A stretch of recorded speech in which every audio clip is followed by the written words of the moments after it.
be straightened out, but Lord, we know that everything is in your hands. Not only do we pray for the federal level, Lord, that we pray for the world at large. For it seems to be that there are flash fires on every hand. But what we do know, Lord, is that the earth still belongs to you. The world belongs to you. And even the inhabitants and the resources belong to you. So right now, God, our eyes are continually upon you, for we know that all things are in your hands. Now, Lord, if you will, just bless this hour and bless this moment, for it is in the matchless name of Jesus the Christ, the author and the finisher of our faith, the bishop of our salvations, that we touch and agree, and we stand on one accord this morning by saying amen and thank God. Pledge allegiance to the flag of the United States of America, and to the republic for which it stands, one nation under God, indivisible, with liberty and justice for all.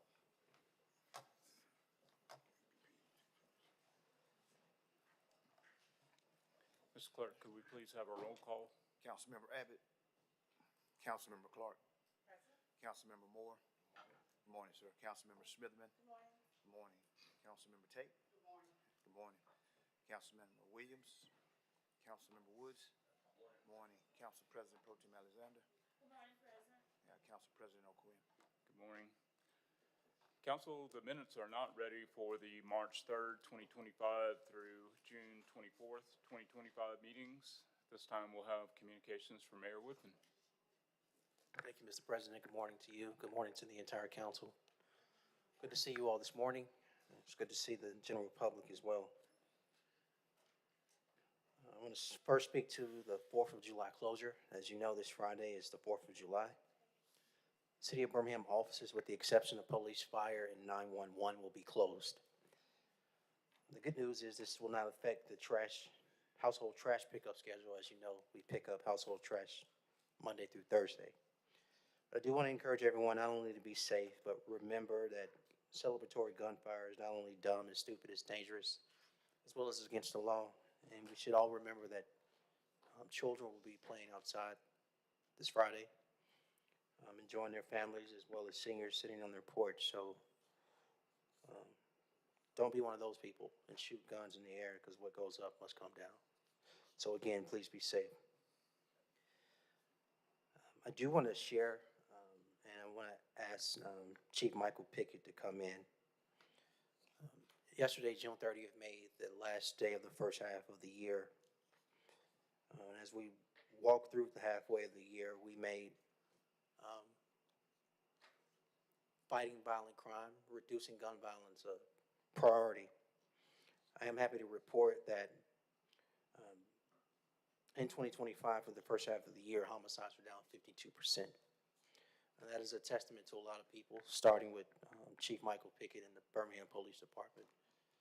But it's also a testament to the organizations and the people on the ground who are engaging in our violence reduction initiatives.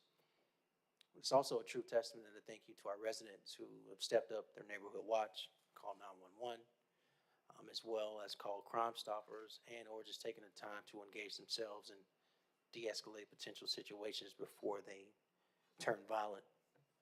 But I also want to thank you all from various efforts you've supported, programmatic and financially. I want to thank you as well as using your platform to address violence in our city. And so before I go on with anything else in this report, I wanted to get Chief Pickett to share a few words with you as well. Well, good morning, everyone. Good morning.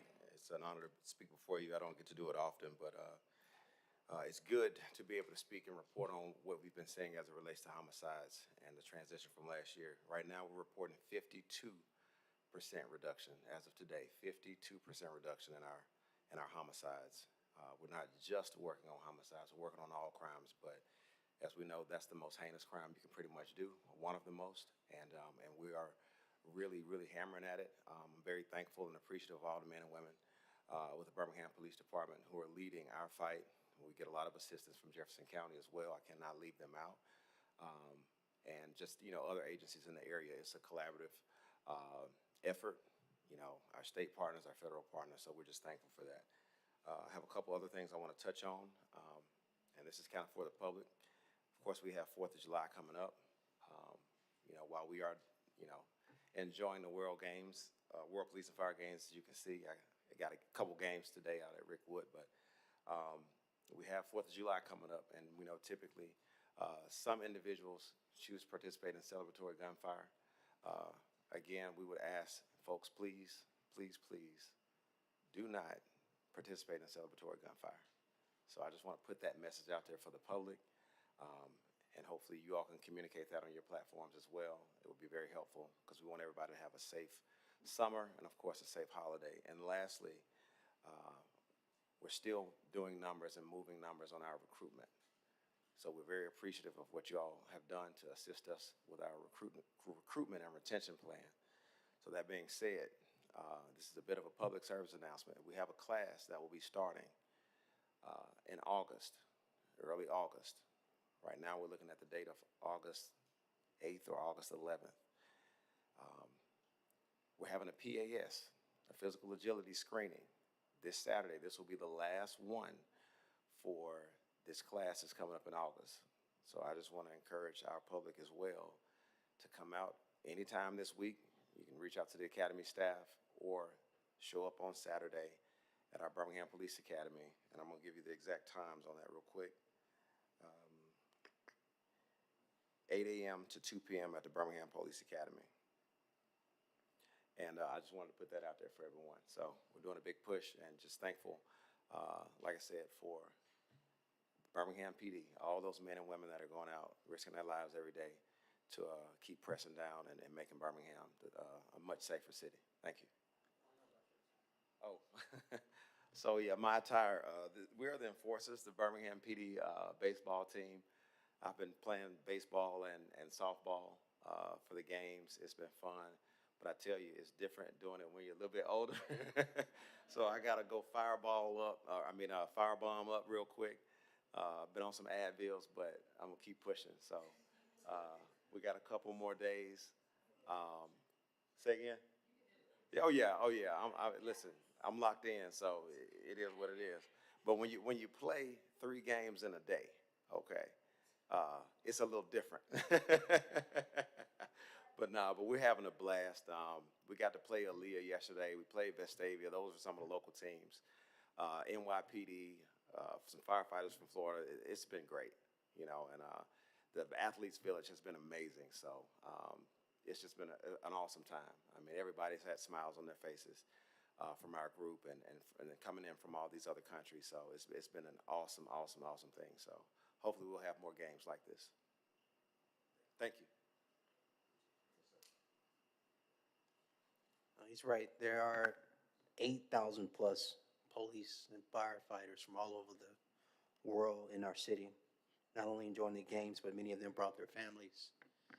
And many of them are eating in our restaurants, are drinking at our bars, shopping, visiting our zoo, and so many other of our city amenities. So over this 10-day window, it was good to see so many fall in love with Birmingham, from our Civil Rights Institute to Barber's Motorsport, our zoo, Botanical Gardens, Vulcan Museum, and so many others that I failed to name. So shout out to you all for supporting the World Police and Fire Games, because it's a tremendous benefit to our entire community.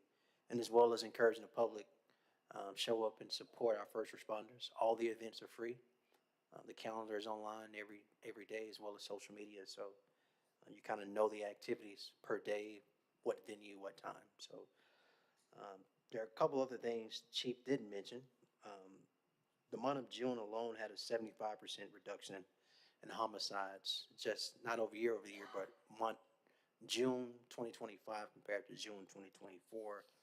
And for the homicides that have occurred this year, 8 out of 10 there have been an actual arrest. So sending a clear message that shooters and killers cannot walk our streets freely and think they can get away with it. The other thing is our summer violence reduction initiatives begin this week. As you know, they're designed to empower our youth, adults, as well as our community leaders in helping make our community safer. You know the innovative partnership with Miles College. We talked about 50 students. I'm happy to tell you all that 60 actually showed up. And so the outreach is not only working, but the desire is there as well. There's one last note.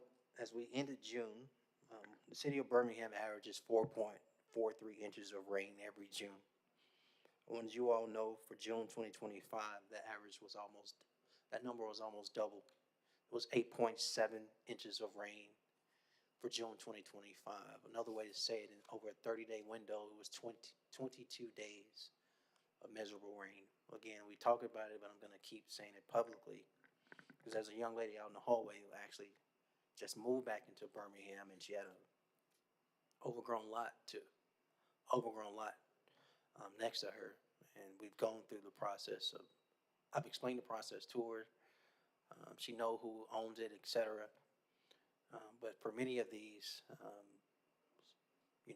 privately owned. We're going through our process to expedite getting more resources out to contractors to cut, but everyone's behind. The city's behind in our city right away, as well as the private contractors are behind too. When you get 22 out of 30 days of rain, so just want to communicate that to you, communicate that to the public. We're pushing through. There's less rain in July. That gives us a chance to actually catch up. But it is a problem that we are addressing daily. So, Mr. President and Council, with that concludes the mayor's report. Mayor, Council Moore, you have a question? Yes, first I did want to say, I can attest to the fact that there are several people that are, taking advantage of the different amenities in our city, that are visiting in here from World Police and Fire Games. I got a chance to meet, some folks from Brazil, that just so happened to go over to Woodlawn High School. And they were just like, man, we just wanted to come over here and see it, So that was cool. So I'm glad that we have that event here. I did want to bring to your attention a gentleman by the name of Mr. Bolger, who lives at 3216 32nd Street. He had a tree. What's the address again? 3216 32nd Street. 3216 32nd. Yeah, so he's over in the Collegeville neighborhood. He had a tree to fall onto his home, and forestry stated that because the tree has fallen in the alleyway, and the alleyway is closed. It's a closed alleyway. That we're not responsible for anything. Let me see. There are no barriers to indicate. Yeah, so there are no barriers to indicate that the alleyway is closed, but the tree fell from within that alleyway onto his home, and so we're trying to figure out exactly what's going on with that. 3216 3216 32nd Street. North Collegeville. What's the gentleman's name? Mr. Bolger. All right. Did he leave you a phone number as well? I can give that to you. Please do. Gotcha. Give us a chance to investigate. Gotcha. All right, Councilor Tate? Thank you, Mr. President. Mr. Mayor, good morning. Good morning. Wanted to say, Chief Pickett, if he's still here, thank you and the Birmingham Police Department for all the hard work that they have done. I want to thank my colleagues, Councilor Smitherman, Woods, leading the charge prior to me coming here. Thank all of you all for investing in violence reduction initiatives. I got a chance to catch back up with Mayor Baraka last week, and he was very, very, very, very happy to see that violent reduction in Birmingham, using the model that they used in Newark. A lot of people are taking heed to that model. Dr. Jamila T. Davis, who's also here, the Rise Up kicked off yesterday, and Flipping the Game, and the community practitioner. So I really would like to just tell people that's in the community to take advantage of the community practitioner training and become a part of the solution, because these initiatives are working. So I was glad to see that a lot of young people took advantage of the Rise Up on yesterday. But again, Mayor, thank you for being a great partner and taking these initiatives and investing in this council. Thank you all for investing, in these initiatives. So we're very grateful to see that the homicides are down and that proven models are being introduced in the city of Birmingham. Yes, ma'am. Thank you, Mayor. You're welcome. Thank you, Counselor Tate. Counselor Abbott. Thank you. Morning, Mr. Mayor. Morning. Wanted to ask about the street striping truck that we ordered. Have we ever received it? It's in production. So it's It's in close. It's in production. Okay. Well, the reason I ask is that the last time it rained very hard, I was driving downtown and I saw not one, not two, but three people driving up the wrong way on one-way streets because during rain, you can't see anything. You can't see the striping, our little one-way signs that we hang up high. Nobody can see those in the rain. It seems to me we need to, when we ever get our truck, we need to do a better job of striping our streets so that they are visible not only in the good weather, but in the bad weather. Yes, ma'am. I mean, three people driving up one-way streets the wrong direction, and it was just kind of scary. Of course, I almost ran into one of them, so that got my attention. But the fact that I saw three, I'm just very concerned about our safety. And, although the street paving people have finally gotten some traffic bars painted, they haven't painted back center lines or anything like that.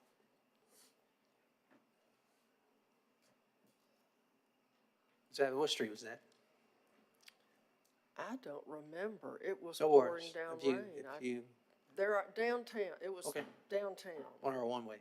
All right. But also in the neighborhoods, we have no center lines on our streets, and the people who are doing the striping after the paving Right. are just exceedingly slow. Yeah, and Chief Sparks, I want to clarify, it's beyond production. We actually have the truck now.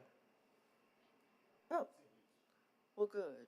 Maybe we should do something. Well, in the ideal world, Mr. Fowler, one of his team members listening to this conversation, you said downtown, it's pretty, Well, it Pretty is a big big grid, downtown. so- We have a lot of one-way streets. we do.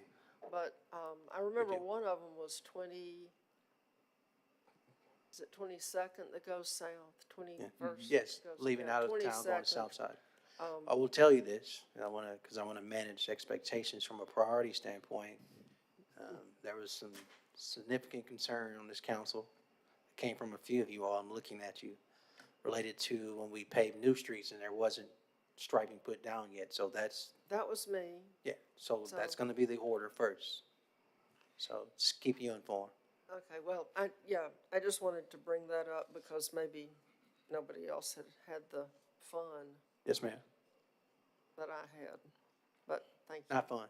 Yes, ma'am. Yeah, maybe we need some of those little reflectors that show where the stripes are and paint big arrows on our pavement or something. Big arrows. Big arrows that say, go that way, not this way. Yes, ma'am. Thank you. Yes, ma'am. Thank you, Mr. Mayor. I remember just on the paint striping, street striping, it wasn't that long ago that, we were using Sherwin-Williams brand paints to paint our streets. So that's part of the reason why, some of them are, barely visible, because we're using a product that wasn't intended for that purpose. But in any case, we're moving on up in the world. We got a paint truck now. So, With a different kind of paint in it. yes. All right. Ms. Clark, do we have any announcements of boards and agencies? Yes, sir. We have 5, and they're all with the Birmingham Jefferson County Transit Authority. Terms end August the 10th, 2025.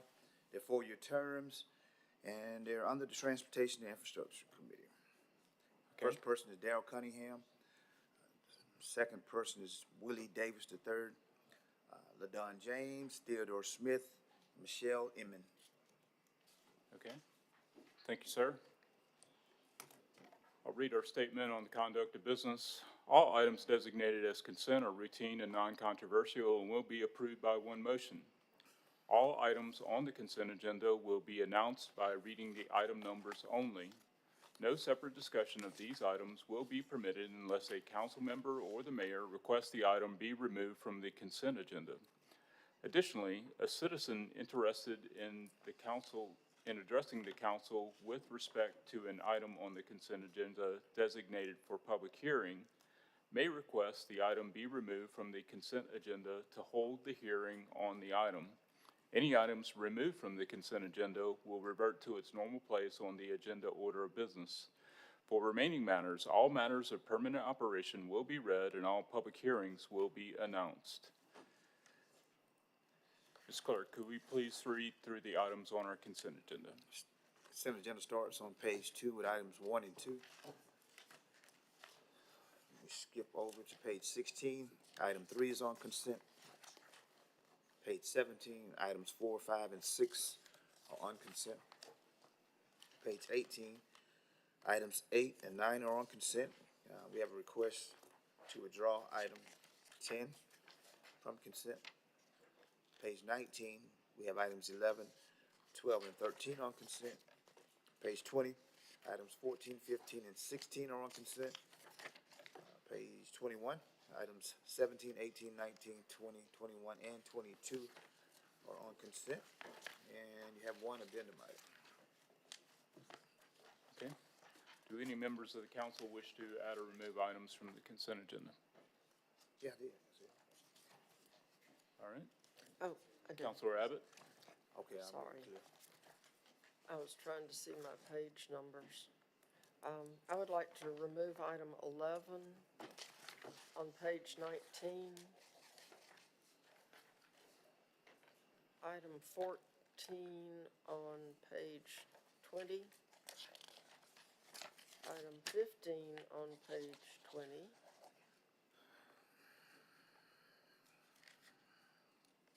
Item 17 on page 21. And also on page 21, item 20.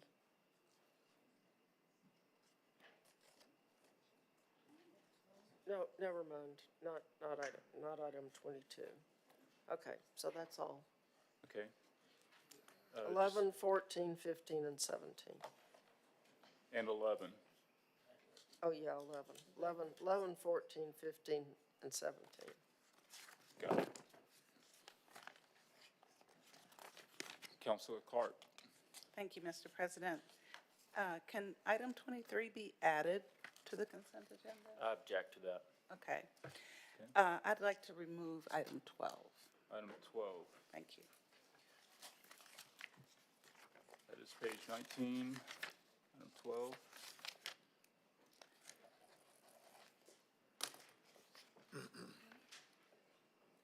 Okay, any others? We have one public hearing item, item number 2. Do any members of the public wish to remove item 2 from the consent agenda? Seeing none, we're ready for a motion on the consent agenda. Okay. Ready for the Council- vote? Give me 1 second. Councilmember Smitherman and, who was the second? I'm sorry. It was the other way. Other way? Alexander was first. I got you. Second. Thank you. All in favor, let it be known by saying aye. Aye. All opposed? All right, the consent agenda is approved. Our first item will be item number 7. Item number 7. Item 7, an ordinance authorizing the mayor, give me a second, to execute a redevelopment agreement to include all necessary documents to effectuate the sale with Park Street Homes LLC, under which the city will convey to the developer up to 5 vacant lots located at 125 Reverend Abraham Woods Jr. Boulevard, Birmingham, Alabama, for a use value of $1 to allow developer to develop 8 single-family housing units on the real property transfers as authorized by Section 24-2-6 of the Code of Alabama, 1975, which allows the city to make land in a redevelopment project available for use by private enterprise. At its use value, which represents the value at which the city determines such land should be made available in order that it may be redeveloped for the purposes specified.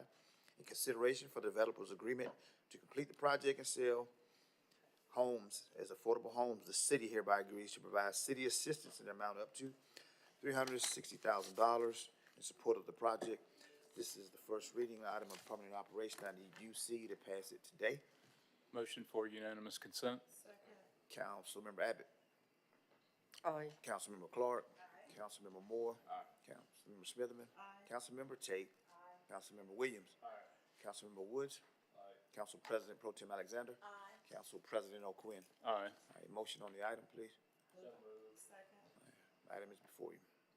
All right. Discussion on this item. We have Counselor Abbott. Yeah, I just wanted to ask a question I asked at the committee meeting, multiple committee meetings. These houses will have 18 inches on either side. Their side yards will be 18 inches. And I want to know which one of our zoning districts this kind of zoning fits in. And I've asked and nobody seems to know, and I don't know whether they ever tried to find out.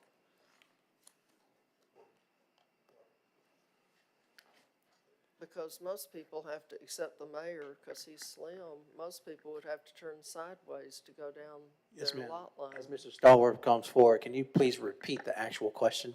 Yeah, the question was, Cool. which one of our zone districts does this rather unusual type of planning fit in? Which, an 18-inch side yard isn't allowed in our zone districts, so unless it's multiple, is this gonna be multiple family even though they're individual lots? No, so this will be single-family, home ownership, and so we're looking at treating this in the same manner we would zone townhouses. And so we're still working through the zoning. We do have a meeting with PEP and BDOT after council to work through that. The priority for the approval today is to be able to convey the land and the funding. We're still working through the development plan, and should that not work out for whatever reason, we also are flexible on the spacing of the houses if we need to space them a little bit more. Yeah, because as you know, I look at those plans and I think about a person whose house is 3 feet from the guy next door. And I can just see that one guy likes his stereo turned up real high and the guy next door likes to sleep. And 3 feet is nothing, and 18 inches is even less. So if I put a fence up in my yard, for my new dog I just got that's gonna bark all the time, 18 inches is this much from the side of your house to your fence. So people like me will have to turn sideways to walk down there. The dog will do fine, but the barking dog will be barking in the neighbor's house. So I'm just very concerned about having an 18-inch side yard for the kids to play, and the kids will probably be able to fit. But I'm just worried about the 18 inches. So you're gonna come back and tell us something if we vote for this? Yes, we can keep the council updated on where we land as far as the spacing. Okay, thank you. Two questions. So, I would assume that the conveyance of the property would be subject to the zoning change. And also, there's not a funding source listed in the summary, so could we get that too? Yes, so as it relates to the zoning, we do know that it is zoned for single family. So we're able to be flexible and either do a single family with more spacing or do the reduced spacing plan. So regardless of the zoning, we still have a viable plan to construct these homes here. As far as the budget will be from home funds for this project. Okay. Any other questions? I did have one other question. Counselor Abbott. And it concerns, I was reading last night that if these don't I mean, the purpose of doing this project is so people can become homeowners that might not otherwise be able to. But I read that if they didn't sell, they would become rental units. Will this developer be in charge of those rental units until they sell, or until, how is that gonna work? Yeah, so that is actually a requirement of the home program. So that's a federal requirement that after a certain time period, normally it's about 60 to 90 days, if the houses don't sell, then they have to be converted to rental. And the reason for that is so that we at least have the property occupied by someone. And then at a later date, we can come back and revisit the opportunity to sell those. It's just a safety net in case the market is not viable at that time But for the sales. developer becomes the landlord? Yes, that's correct. Okay, thank you. Counselor Williams? Thank you. I don't know where, I know we've made changes in requirements of transparency form, but who, because I don't see any information about the folks in the contract, but who is Park Street Homes LLC? Who does that consist of? Yeah, so Park Street Homes is the developer that we're looking to partner with on this project. They're out of Houston, Texas, and so they specialize in affordable home ownership products, and they are here with us today. I can bring them up and introduce them. Yeah, I'd like to hear from them.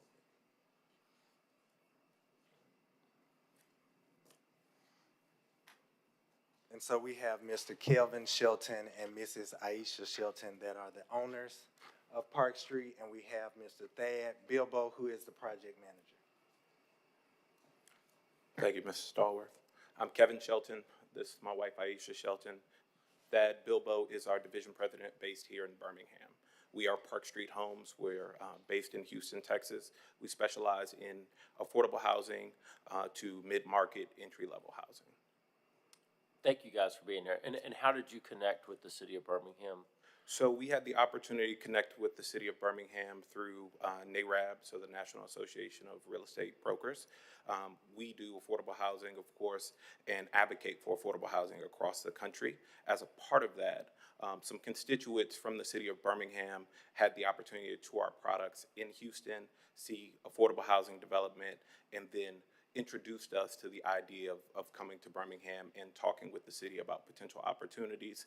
We were able to attend the Developer Summit and see what the city of Birmingham had to offer, and thought that it was an amazing opportunity to bring a product similar to what we've done in Houston to this market. In the RFQ, we submitted for the RFQ as well. And for us, we specialize in areas that are otherwise urban, close to city centers, but underdeveloped, because we grew up in areas like that, and we really want to focus on providing homeownership opportunities, but not only homeownership opportunities, redevelopment opportunities in areas that have been otherwise divested over the last decades. And when you say constituents got to tour the homes in Houston, They were members of NARAB based in Birmingham. okay. Constituents meaning just members Citizens. of NARAB? Okay, Citizens okay, of the city of Birmingham. okay. And then how, and I guess you guys have experience doing this in other cities? Yes, so we have a national initiative called Black Men Buy Houses. So we've actually been advocating for affordable housing throughout cities throughout the United States. Along with that, we also advocate for affordable housing opportunities as developers. So Birmingham is the first market where we're introducing a product like this, but we've consulted and advocated for several cities across the country. Okay, thank you very much for being here. Ms. King, I have forgotten what we did. We don't require transparency forms at all now? Is that what's going on?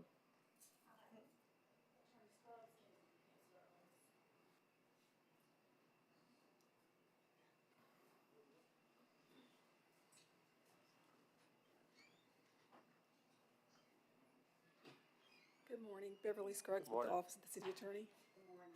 Good morning. In response to Councilor Williams' question, transparency forms were required and provided, and they should have been provided to you as a part of your packet. But Park Street Homes provided a transparency form, and all of their documentation and credentials were in order and were reviewed thoroughly. Okay, maybe it was just left out of my packet then. But could I, could y'all, could whoever give, could I see that, please?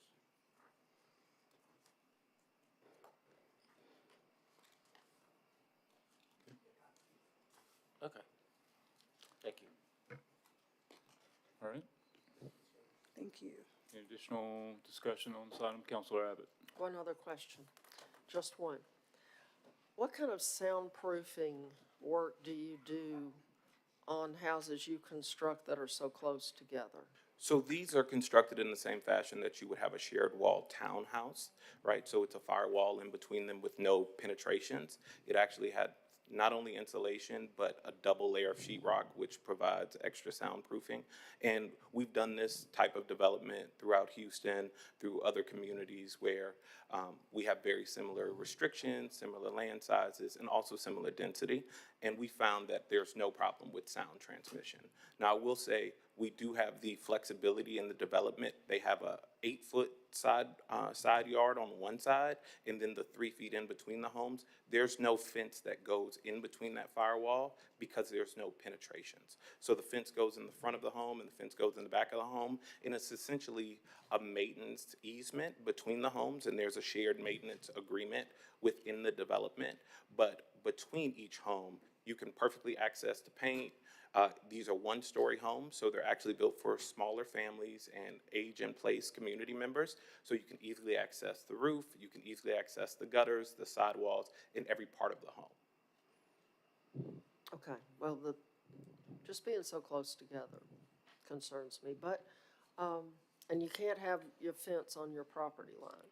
So So- you will have a fence on the property line in between the homes in the back, not in between the firewall. There's really no reason to have a fence in between the firewall because you have access in the front and the back and there's no penetrations. So it's like if you have a brick wall on the side of your house, there's no reason to go unless you need to paint or unless you need to access something. Normally, it's not a very used part of the house. All your windows and all your accoutrement are around the other sides of the house. Okay, no windows. No windows on the firewall side. So they have ample windows throughout the other 3 sides of the home, but in between that firewall, it can't be penetrated. That's what contributes to the sound dampening. Okay. It's just like a shared wall townhouse, which Birmingham is very familiar with. Oh, definitely. Okay, thank you. No problem. I just want to thank you guys for being involved in all of the community engagement opportunities that community development has had over the past several months. You know, it's really important that the existing residents of the Smithfield neighborhood, you know, have an opportunity to share their concerns and thoughts and expectations with you all and with community development. So just want to thank you for being involved on, you know, several occasions. I've attended those community meetings and seen you guys there and speaking with residents, so thank you. Mr. President, I want to echo your sentiments and publicly thank High Street, his team, partnership with community development for, you know, leaning in on something that's important to our community. More home ownership and affordable housing and single-family housing, all in one. So thank you so much. Councilor Clark. Thank you, Mr. President. I too want to welcome you all to Birmingham, and I'm really excited that you all are investing in, you know, you mentioned the distress and the disinvestment, and Smithfield is like the first suburb of Birmingham and a very historic Black neighborhood that has immediate adjacency to downtown. So in many ways, it's location, location, location, and I'm just glad that you see the value of that location and you're willing to take this risk to, you know, create something unique that we really haven't seen this type of. It reminds me of a pocket neighborhood, which I've seen in place in some other communities as just a way to sort of aggregate a group of homes in an infill setting. So it's really I hope it can work out. It is different from what we're accustomed to. And I think you all have been thoughtful in the concept, and I hope there's a lot more to come from you guys, that this is successful and you have a good experience, and we can see a lot more from you guys. So thank you. Thank you. I just want to share, we were a part of, Kevin and I, when we were younger, a nonprofit organization in Houston called Shape Community Center. And they would take a tour around the South, traveling the civil rights movement.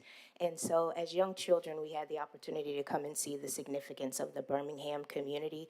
And so it really is kind of serendipitous for us to be able to come back and make an impact in a community and in a place that's so historical, but also a part of the upbringing and the importance of our upbringing. So I just wanted to share that not only are we here to make a difference, but we also feel a connection to the city of Birmingham because of our experiences growing up. Thank you. Counselor Tate. Thank you, Mr. President. I just echo the sentiments of my colleagues. Thank you, guys. Thank you, Dr. Thomas and Corey. I think I had an opportunity to look at you guys' brochure. Saw the work that you guys done in Houston. Beautiful, beautiful work. But thank you again. Welcome to Birmingham. And as Councilor Clark said, hopefully you can move and groove throughout other neighborhoods. Thank you. Thank you. Counselor Clark. I also, I'm sorry, I forgot to say this, but I saw you guys present to the community last week, and I just want to commend community development because I've actually never been in a packed room where there was applause after every presentation. I mean, I was like, these people are really, it was a high energy, very thorough presentation by everyone who presented. And the applause just kind of blew my mind, actually, because, our folks like to complain about everything. So I just hats off on the community engagement and the, very, it was just a well-rounded session that really covered a lot. So thank you. As a member of that community, too, I really appreciated it. Thank you. Okay, back to you, Counselor Tate. I'm like Councilor Clark. I forgot one more thing. Again, Dr. VT, Corey, the mayor, Thatcher, Kelvin, thank you all. Shadowbrook is on the move. Thank you all I had an opportunity to ride out there yesterday and see the construction going forth. Thank you, Mr. Mayor. Going up with houses in Pratt City, Shadowbrook. So thank you, Dr. VT, Dr. Corey. Thank you very kindly. Thank you all. Thank you. Yeah, just round this out by saying, I think the excitement that Councilor Clark, observed in that community meeting is really kind of built around the fact that, there hasn't been a new home constructed in Smithfield in decades. At best, we had a not-for-profit organization move a home from another municipality, that's it. So to see new homes being constructed in Smithfield is something that the community is really excited about, and that's reflected in the fact that they showed up and had a lot of interest in that. So thank you to the community development team for getting us to this point. Councilor Moore. And I'll just, add to this. Thank you for the work that you all are doing in community development. But I also just want to make sure that we shout out NARAB as well, because that was, what even brought you all here to know about what Birmingham has to offer. And so, being able to support NARAB and the work that you all are doing creates other opportunities just like this for us to see more development, for us to see more growth in our city. So just wanted to add that. Councilor Pro Tem Alexander. Yes, thank you very much. I am equally excited about this project, but I do want to get back to some questions about the agreement. Just one question. Who would become the realtor? In this case, it would be Park Street Homes if they were not all to be sold. And you stated the federal guidelines required this for this type of project. So what would be the time frame that the houses would go from ownership to being rented? So we actually start the sales process as we do the development. Our goal is to create engagement throughout the community, throughout the entire development process. So aligning community partners and stakeholders, bringing people out to the development, showing them not only what the community will be, but how the community can be involved in the process, whether that's hiring local contractors, creating jobs and opportunities within the community, including engaging existing residents and giving them first opportunity to be previewed to what the houses are. I like to shout out to the community engagement events because we had residents come up and talk about some of their needs, some of their desires. I'll share one small story. An existing resident in Smithfield said she lived in Smithfield her entire life. She lived in a big house, her kids grew up, and she said, I love my community, I want to be here, but I need to downsize. Well, this is the type of development that's perfect for her. It's one story, it's easily adaptable for ADA, and that is the type of opportunity that we would like to partner with the city to bring to Smithfield. I will say we have an in-house sales team, but that in-house sales team creates that ecosystem and that pipeline, and we partner with local boots on the ground realtors. Shout out to NARAB, because our goal is to partner with NARAB realtors, local presence here in Birmingham, in order to have a community forward sales process. We also have a community forward construction process. So that is, that's here. He's based here. We become licensed here, and we have boots on the ground to be committed to Birmingham in the long haul. Our goal is not to be a Houston builder coming to Birmingham, it's to be a Birmingham builder in Birmingham. Perfect, perfect. One other thing, would these come under any type of jurisdiction or be managed sort of with an HOA? Yes, so as a part of the combined development, they will have an HOA. Our goal and part of the funds that go into the infrastructure is to seed that HOA for the first 2 years. So homeowners wouldn't have that responsibility for the first 2 years. We found in our development experience that over time, standalone new construction houses can decay, right? These are a lot of times first-time homeowners. They don't know how to maintain a yard. They don't know how to, make sure the gutters are clean, things like that. So we try to take all of that burden away from the process of them being homeowners. That's where the HOA comes into place. It also maintains the integrity of the community for the long haul, because we don't want to build houses that then just fall apart in 5 years. We want houses that stand that 100-year test of time, just like the houses that already exist in Smithfield. The avatar that we build for is a single woman, because for us, if a single woman can feel safe, pull in her garage, go in her house, anybody can. So all the exterior lighting on the houses and in the community is dusk till dawn. You have garages that are automatic doors, so you can pull in your garage, you can go in your house. We pre-wire for security cameras. We have pedestrian access and gates, small community gardens, and we make sure that we call it the oasis feeling, but our goal is when you pull in your house, you forget about your surroundings, you forget about everything else, and you feel the comfort of home. Thank you very much. I'm glad that you added that as part of the development and how the houses will be structured.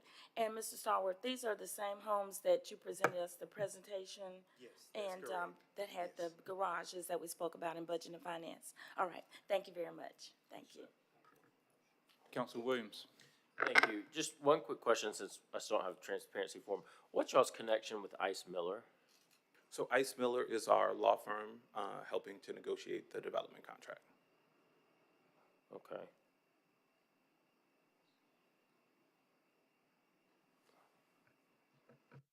All right. Mr. Clerk, I believe we're ready for the vote. Okay, all in favor, let it be known by saying aye. Aye. All opposed, say nay. Item 7 is approved. Thank you. Okay. Item 11, please. Item 10 is withdrawn, and item 11, a resolution pursuant to section 11-47-130, 22-3-11, and 38-2-9 Code of Alabama 1975, authorize the mayor to deliver and execute an amendment, excuse me, to the agreement with the No More Martyrs doing business as Black Women's Mental Health Institute, dated October the 31st, 2023, in an amount not to exceed $400,000 for a term of 12 months, under which Black Women's Mental Health Institute will provide service to the city of Birmingham by providing free counseling and mental health outreach to the qualified residents of Birmingham's District 6 and District 9 who are from low and moderate income households, to extend the term of the resolution to a term to end on or before August the 31st, 2026. Motion, please. Item is before you. All right, any discussion on this item? Counselor Abbott? Yeah, I just wanted someone to kind of explain what this is. I don't remember it, but that doesn't mean much because it was a long time ago, but it's being amended. So, and it's only for District 6 and 9, so I wondered if this was ARPA or, anyway, so. Okay, so it's ARPA funds. Yes, Counselor Tate. myself and Councilwoman Smitherman, Black Women's Mental Health Institute was one of my project and hers as well, to provide free counseling in District 9 and 6. Okay. Okay, well, there was just no funding source and not much information, and I just wondered, but you have explained it perfectly. So I'm good. Okay, Yes, ma'am. we're ready for the vote. All in favor, let it be known by saying aye. Aye. Aye. All opposed, say nay.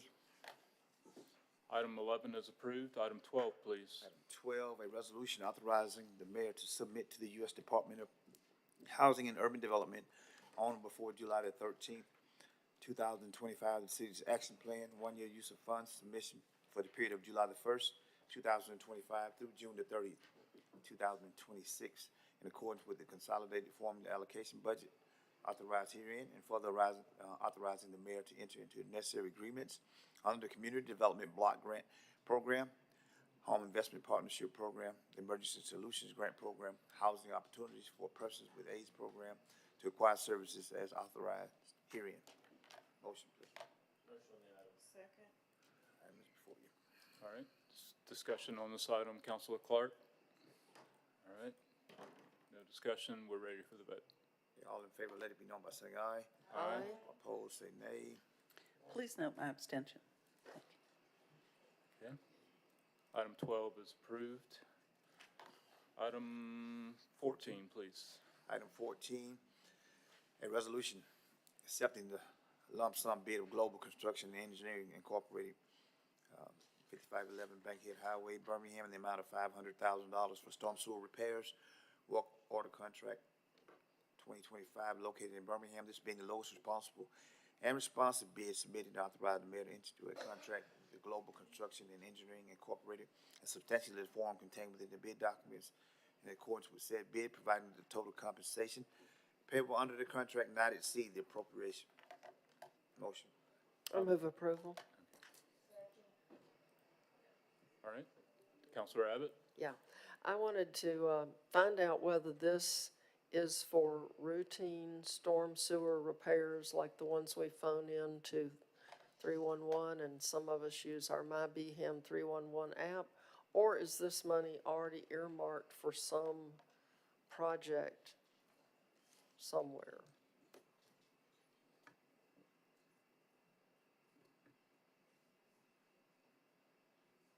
Good morning.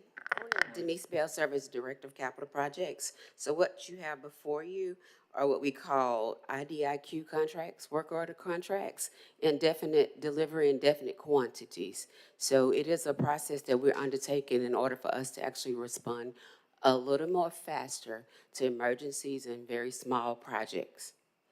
Okay, so when we report a stopped-up storm sewer, these people might be the ones that come to rotor-rooter it out or find out if it collapsed under the street or whatever the problem is? So item 14 is actually the storm sewer repairs, and item 15 is the CCTV and cleaning. They are both IDIQ. It is something new that we're trying. And so storm sewer, your projects would include just a basic repair. So if you have a storm sewer collapse or something that's small and minor, this will allow us to actually address it quicker. And if it's an emergency where there's a dip in the road, where we have a collapsed pipe, we can actually do what we call a task order request of the contractor. That means that we have full control over the contract, the terms and conditions, and what we give to the contractor to work on. Okay, great. I'm excited about that. Yeah. We have a lot of storm sewer issues in some of the old parts of the city that need attention, so that's great. Okay, thank you.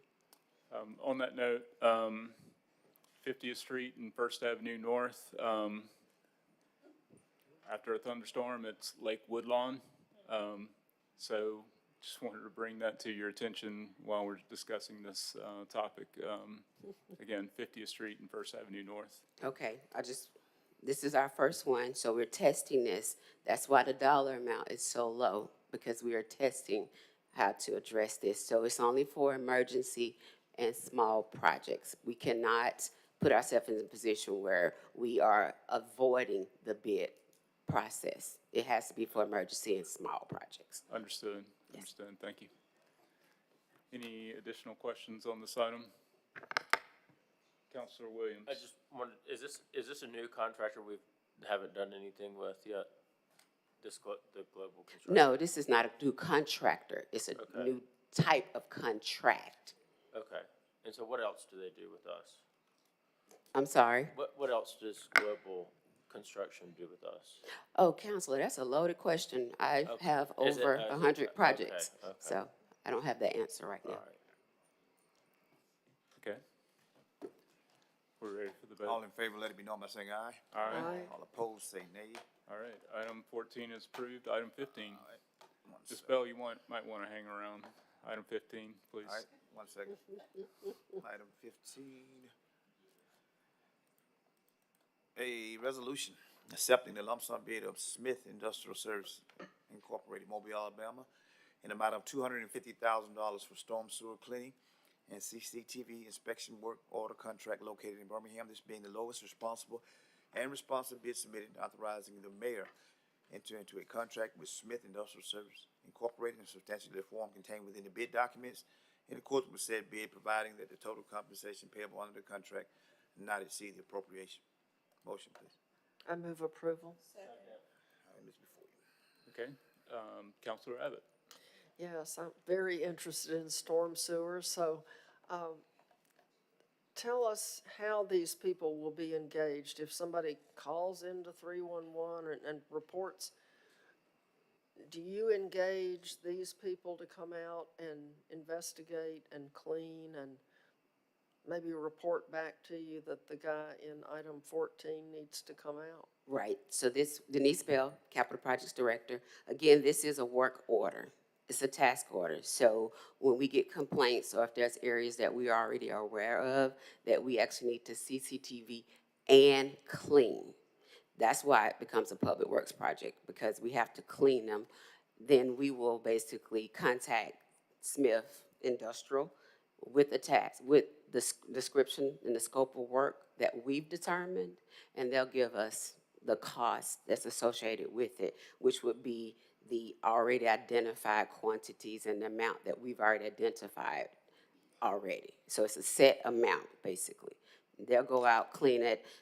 Some of our pipes need professional cleaners, and we can't always use our internal forces because it's a safety issue, and this is what they do on a daily basis. They're experts. So in some of our systems, we need an expert. Yeah, I agree with that.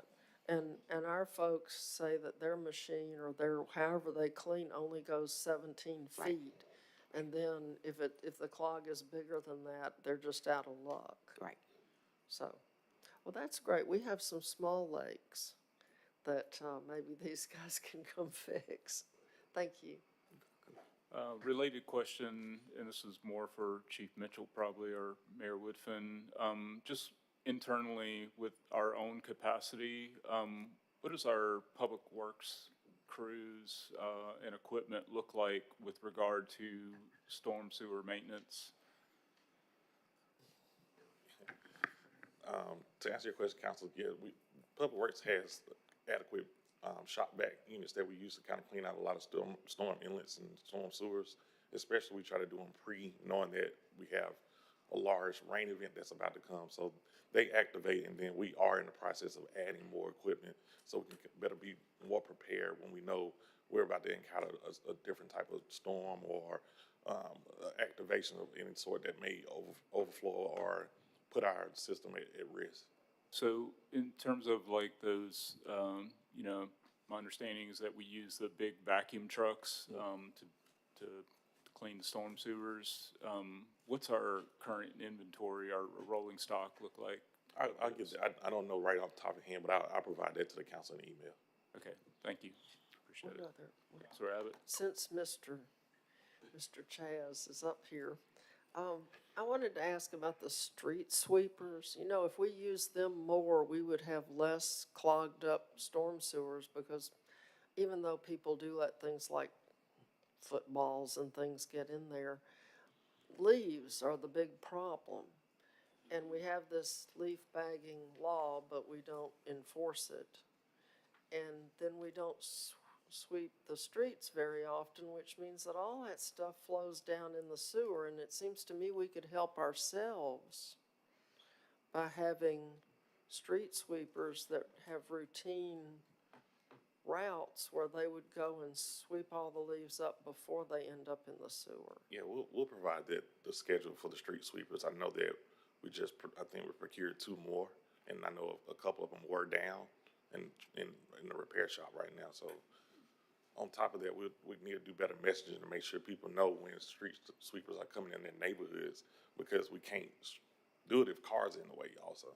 Yeah, and I've had residents who say, why can't the city tell us when they're coming? Yeah. And I never have an answer, but you're gonna start We'll work on that message, having yes. a schedule, kind of like the trash and brush and the garbage and the recycle and the street sweeping schedule. Yes, ma'am. Great, that's great news, thank you. Councilor Moore? I did have a question about, why are you looking like that? A question about French drains. French drains. I know on First Avenue South, there's a drain that constantly gets clogged because of how it's set up, and I'm curious as to whether or not we're looking into other types of inlet covers to be able to deter some of that debris and trash and leaves and stuff from clogging them up. I know I've seen where other cities have, things like the It's like a little cover over it.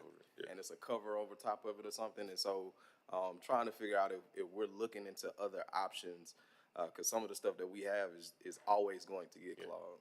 So I know Director Yates has been looking into different ways that we can, like, protect our manhole covers and our inlets. I know he recently, or is going to a conference where they talk specifically about that. So I'll get some type of report from him and give it to the council, just see, we'll be more progressive on that. Yeah, we agree. Thank you. All right. We're ready for the vote. All in favor, let it be known by saying aye. Aye. All opposed, say nay. All right. Item 15 is approved.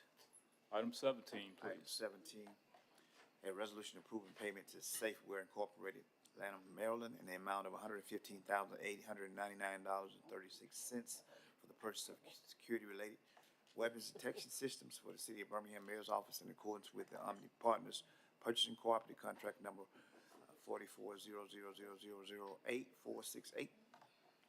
Motion, please. I move approval. Item is before you. All right. Councilor Abbott? Yes, I would like to know what we're doing here. Where are these things going to be located, and Chief? Yes, Mr. President, Council Abbott, these are walk-through metal detectors and x-ray machines that will be at Municipal Court and at the Botwell. so tell me again where they're gonna be located? The Botwell and Botwell. Municipal Court. Okay, X-ray machines. Yes, it's similar to the x-ray machines that are on the first floor of City Hall, where bags go through and we look to see if there are any weapons that are not allowed in governmental buildings. Okay, I was thinking about X-ray machines for people, but this is for bags. It's bag scanners, yes. Okay, that's good. I just wondered, it was a good bit of money, and I wondered where we were worried about. It's more updating About- what we currently have. Okay, thank you. Any additional questions? You ready for the vote? All in favor, let it be known by saying aye. Aye. Opposed, say nay. Item 17 is approved. And that covers all of our business items, so we're ready to 23. move to our announcements. Councilor 23. Clark. 23. Sorry. Item 23. Addendum item. Addendum No, we item. put that on consent. He pulled it. Oh, that's right. I'm sorry. Apologies. Item 23. Item 23, A resolution pursuant to section 11-64-3, 11-81A-3, 11-43-55, 41-16-51A-15, and 41-16-51B9 of the Code of Alabama, authorizing the mayor to execute a First Amendment to the master contract for public safety services dated May 23rd, 2024, with the Alabama Power Company for a grant of the use of public safety video surveillance equipment to be used by the Birmingham Police Department. The amendment will add a premises Exhibit B and premises Exhibit C to the 2024 agreement, providing additional public safety surveillance equipment supplied by the APC, adding approximately 20 additional months to the term of the 2024 agreement, and increasing the total amount to be paid by the city for electric service to an amount not to exceed $9,756,565.62. Motion, please. Move the item. Discussion on this item. Council Williams? Yeah, I noticed this didn't go to any committees. What is the reason that we're pushing this through as a addendum instead of putting it through committee process? Thank you, Counselor, Mr. President. This is a contract you all have already approved. This amended agreement is just to add the additional cameras. What we wanted to do was make sure this continued conversation between Alabama Power, BPD, and the legal department, that we can accelerate getting them deployed on the ground as quick as we can, especially in the summer when we know crime goes up. I requested that it be added to an addendum, actually at the request of the police department. One is to make sure cost doesn't increase for these cameras, and two, get them deployed out faster. And we've had some really productive conversations with BPD. So this is actually me pleading with the council. That it's not necessarily anything new, it's just adding additional cameras. So I'm confused about the cost aspect of it. The $48,234 per month, is that additional cost for these cameras? Yes. So we're spending almost $600,000 a year just for is it the purchase? So the and monthly cost includes the additional cameras. If you see the email that I sent to council yesterday, we're deploying more than almost 100 and something new cameras. So they have a monthly fee for maintenance and for them to be able to connect to the real-time crime center. So that's the cost that is before the council, and then it's the implementation cost, and then it's a monthly cost that we pay Alabama Power. You know, a while back, I met with folks at the Smart Cities portion, that's probably the wrong term, but whatever that group is of Alabama Power. And, you know, we looked at a lot of different things, but this cost seems to be really excessive.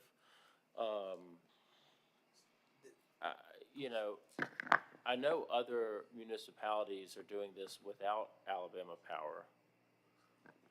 So have we looked at doing this without, I'd love to meet with I don't know who we're talking to Alabama Power. I'd love to meet with them. I mean, the reason why we use Alabama Power, because they have ownership of all the poles within the city of Birmingham. That's the reason why we use them. And our costs are actually significantly lower than other cities that use this, because we were the first city to have a real-time crime center in the state of Alabama. And so we work with them in a partnership to kind of deal with the cost of the cameras and the installation. Also, if you remember from when the council approved this, the first master agreement, it said that they will maintain and upgrade all cameras within the real-time crime center in the city of Birmingham for free. Okay. Yes, is it extension? So yes, is it a cost? Absolutely, but it's one that, more than anything, BPD is driving this, saying, hey, this is the best deal we're gonna get. And Mr. Mayor, can you please accelerate this before costs actually increase more? Well, I guess my question is, why wouldn't we do is the sheriff's office using Alabama Power? So why wouldn't we do what the sheriff's office does to negate this? Well, again, in this situation, everybody, we already had a contractual agreement with Alabama Power. Before you is just adding on additional cameras for a partnership that already exists instead of looking at a different vendor. Yeah, I get, well, I don't have to support it, I guess, but, if I had time to, like, I would love to meet with Alabama Power folks to get a comfort level on it, but it is an addendum, so, but anyway, back to you, Mr. President. Mr. Mitchell, can you please share with the council the information that you told me, relative to what's happening at a national level in regards to international trade and, how that plays into consideration of what we're doing today? Yeah, the timing of this is kind of significant due to what's going on in our federal partners up in DC about the tariffs. So we kind of want to go ahead and get the equipment already ordered on the ground so we won't have to deal with increased costs in production and implementation of the cameras.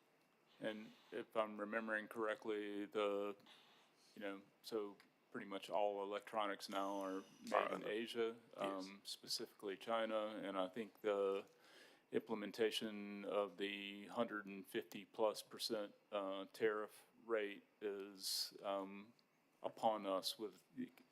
It's very close. Yes. Yeah. So there's a time consideration here in order to lock in the pricing with respect to that tariff. So again, my understanding is that, I hear you, Council Williams, and when we first did this contract, I was, very surprised at the monthly cost. Yeah, so,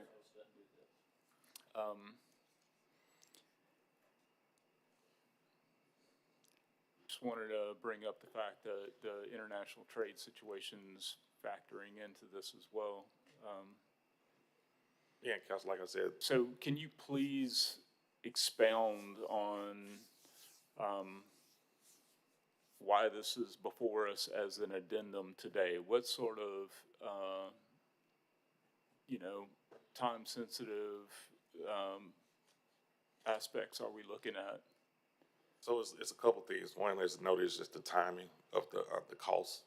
That's why it's before the council, because we don't want to have an additional increase, because we are leveraging the funds that we receive from Senator Britt for the Real-Time Crime Center for our expansion of that program. The other one is just the implementation. Once approved by the council, is for them to actually do the install. Based off of just availability of when the cameras come in, Alabama Power has already going to assign people to go ahead and input and mount all the cameras at the different locations within the city. So we wanted to get that before October at this point. So, noting that this didn't have an opportunity to go before our Budget and Finance Committee, do we have a representative of Alabama Power here today to, speak to the council and perhaps answer? They're not here, but we can schedule that to have, because I think we may have to go to an executive session once we get to that deep dive of a level. Okay. But I don't foresee that being an issue, because we also need to talk about the next phase that's coming down the pipeline for expansion. Okay. Any additional, Councilor Abbott? Well, I would like to have had an opportunity to read this before voting on it. I don't feel comfortable. I've just noticed that this is increasing the contract from $5,400,000 roughly to $9,800,000 roughly. That's a really big jump. And I haven't read it. I don't know I would like to know what we're doing, and I like to read. So, yeah, I'm just not, I know there's a rush to pay for things before the Chinese, well, they're not the Chinese, it's tariffs.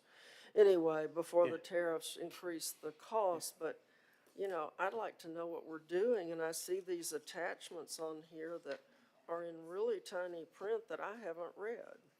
So. Mr. Mr. President, this is not look, your two colleagues' points are well taken.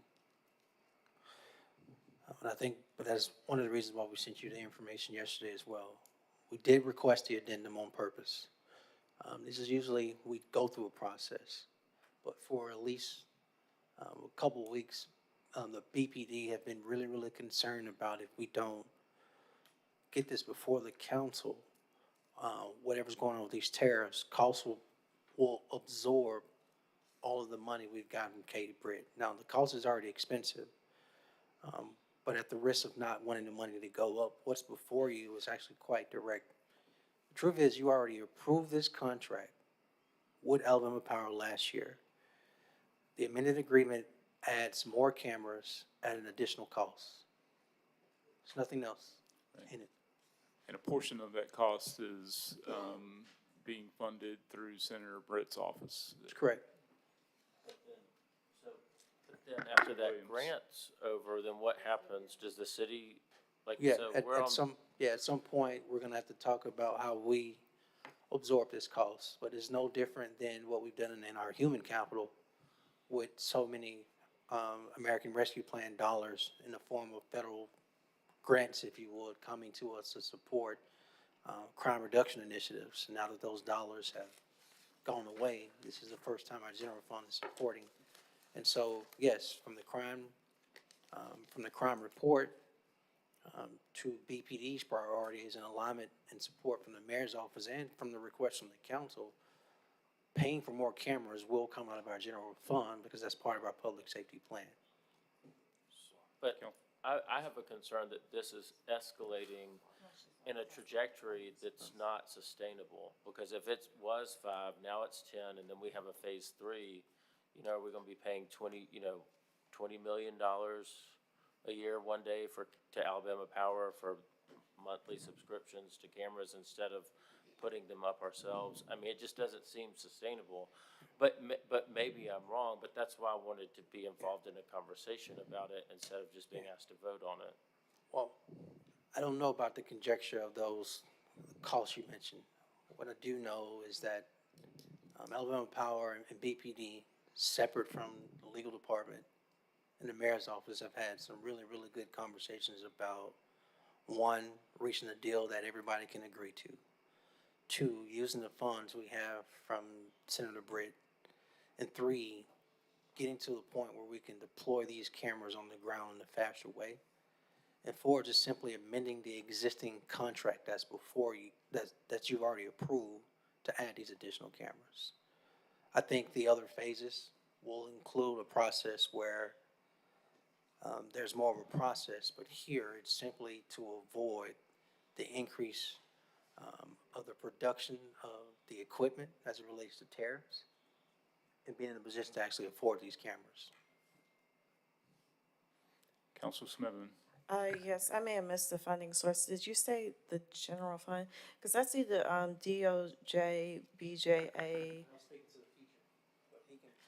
I guess, yeah. So when we first implemented the first phase with Alabama Power, some of that money was paid for out of the general fund. Okay. And then we received the actual funding from the DOJ via Senator Britt. Okay, And so gotcha, this will gotcha. be going for everything going forward. I thought Senator Britt was only 4 million. 4.1. Yeah, and this is not to exceed 9.7 Right. million. Where are we gonna Like I get said, that? the first agreement that was approved by the council back in August was paid for out of the general fund. How much was it? It was around 3.5 million. But That doesn't matter. that doesn't add up to 9.7 million. So where are we gonna get the So remaining? this what's before the council, that is over a couple of years. So we would have to budget Okay. every year for Gotcha, the okay, overage. gotcha. Okay, so this is part of the 4.1 million, Once all we- of the Once 4.1. we spend the 4.1 going forward, unless we get another grant, Okay, we will budget for that out of the general fund, the Okay. remaining amount. so that's like, maybe like 1.5 or something like that every year. Okay, gotcha. I All right, wouldn't thank say a year, but I mean, most of the cost is upfront for equipment, and then the monitoring is just monitoring. Okay.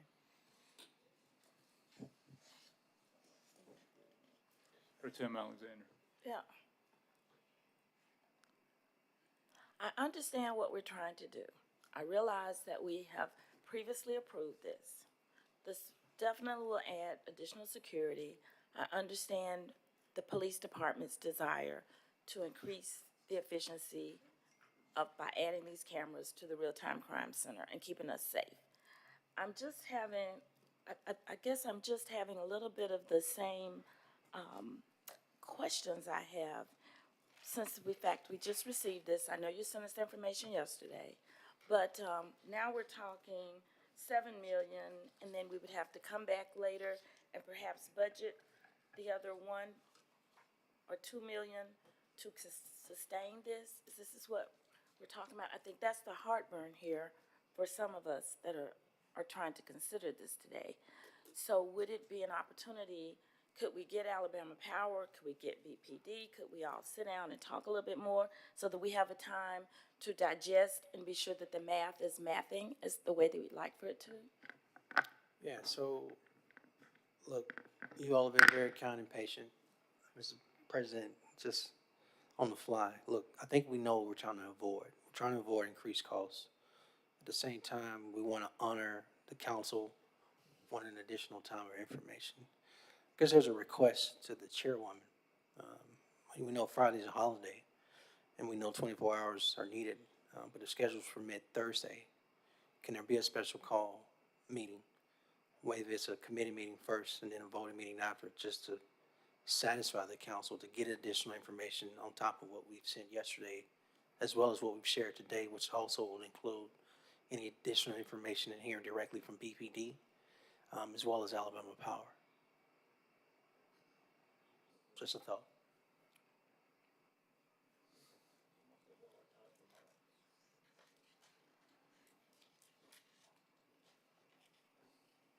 What's the pleasure of the council? Council Moore. I just had one question. Would these be stationary? Would they be able to be moved around? Or would they, once they are put in one location, No, that's it? they have the ability to be moved around. Also in the package, we're buying trailers too that will be mobile and more visible in different areas of high concentrated of crime. But yes, to your question, yes, these cameras can be mounted and moved around. Councilor Clark. So when we, I guess under this arrangement that we've already been operating under, do we own the equipment or are we leasing the equipment? The actual cameras? The cameras are under a lease that allows Alabama Power to maintain them and upgrade them when they become outdated. So I know the agreement has a termination clause. You know, if we, I guess, could find a better deal, we would be able to, with 60 days notice, get out of the contract and just pay up what we owe at that point. That's correct. And again, the reason why we're using Alabama Power is because they have more poles and more visibility area around the city.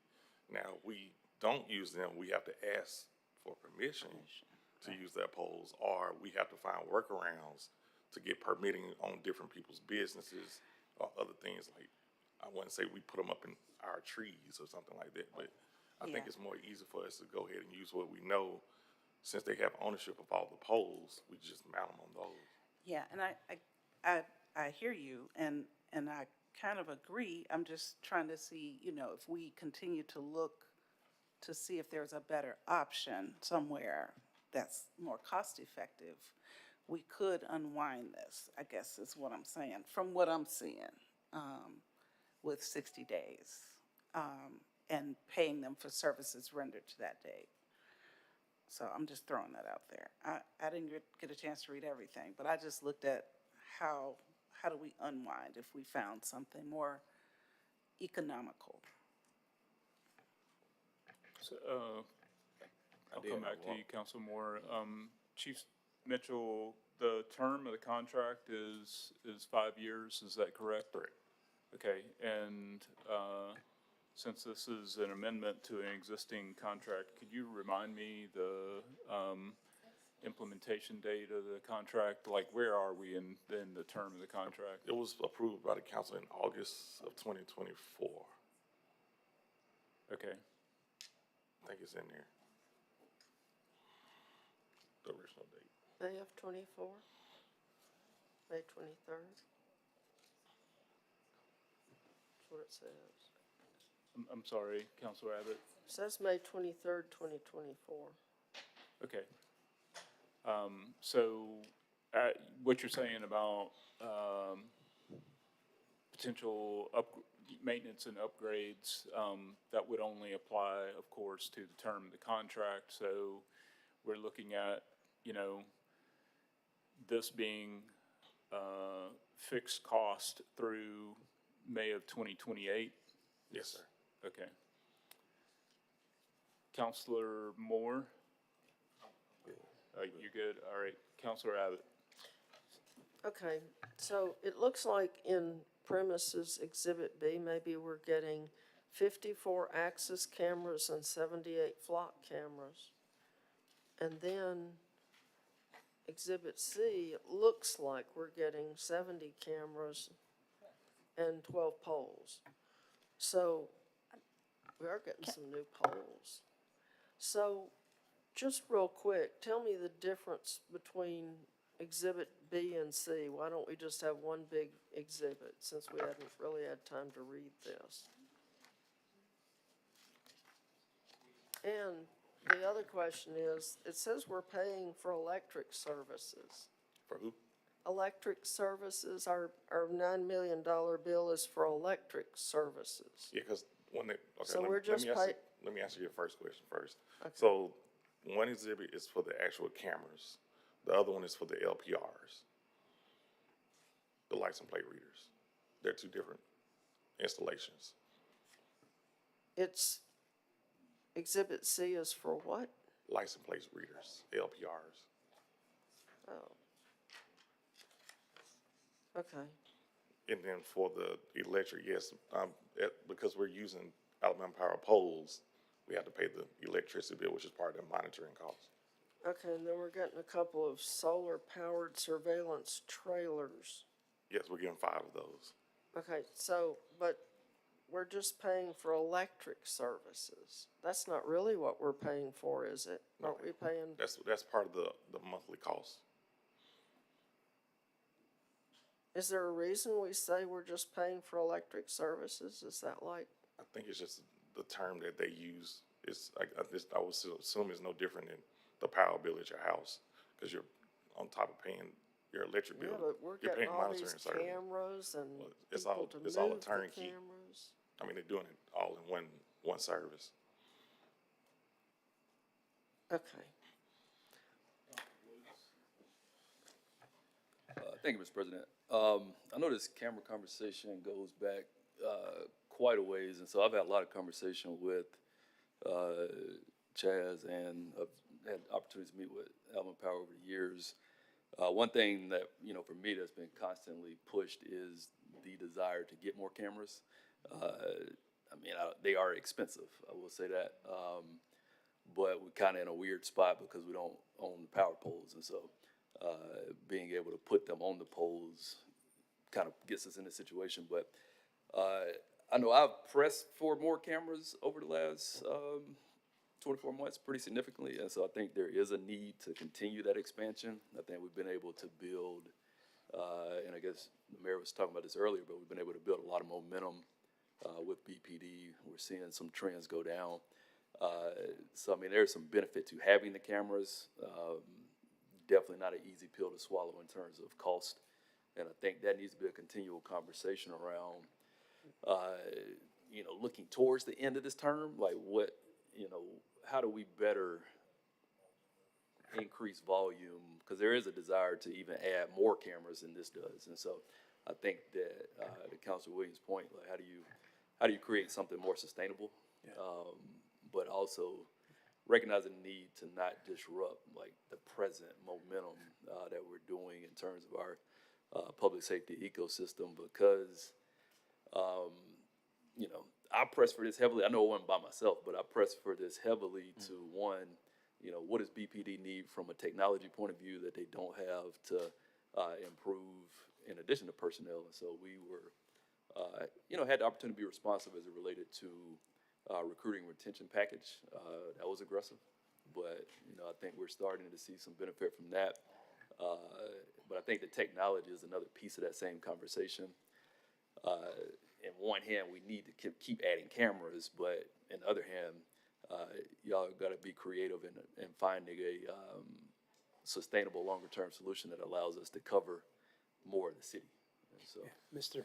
President, to Council Ward's points, to everybody's points, we're in no rush in this conversation. We acknowledge this is an added addendum, it's 11:11. We're not rushing for you all to vote on this item. Like, we want to go through your questions. We want to answer your concerns because it is an addendum. It is the last item.